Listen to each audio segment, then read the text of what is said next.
The early morning sun bathed the courtyard in soft light as Lin carefully swept fallen leaves from the stone path. Pei arrived shortly after, carrying a basket of freshly baked pastries. She paused to watch Lin work, noting the brisk movements and the furrow in her friend's brow. "You've been busy this morning, Lin, but I can tell something is weighing on you." Lin sighed and leaned on the broom, her frustration spilling out. "It's Jian," she admitted. "That squeaky door. I've asked him to fix it so many times. Weeks have passed, and it still groans like a restless spirit every time I open it. I reminded him again yesterday, but he just muttered something and went off to the fields." Pei sat on the bench and gestured for Lin to join her.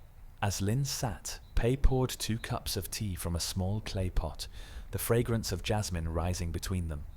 "Lin, have you thought about what Jian has been doing instead of fixing the door? Or about what he might need to hear from you?"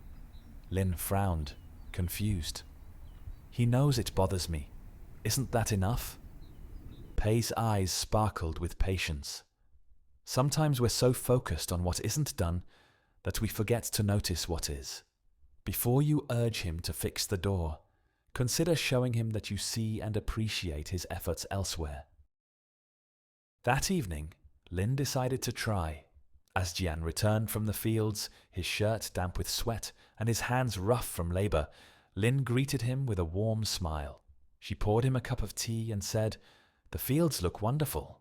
I can tell how much care you've put into them, and I'm grateful for all you do for us." Jian's tired expression softened, and he smiled. "Thank you, Lin. It's good to hear that." Encouraged by his response, Lin hesitated only briefly before continuing. "There's one more thing I'd like to share. That squeaky door. It startles me in the mornings. Would you be able to take a look at it when you have a moment?" Jian chuckled softly, his tone light. "Ah, that door. I've been meaning to fix it. I'll take care of it tomorrow." True to his word, Jian repaired the door the next morning. As Lin recounted the exchange to Pei under the shade of the willow tree, Pei smiled knowingly. "You see, Lin, gratitude opens hearts, and connection builds the bridge that leads to change. When you make someone feel valued, their willingness to respond grows naturally." Lin nodded, her heart lighter. "You're right, Pei.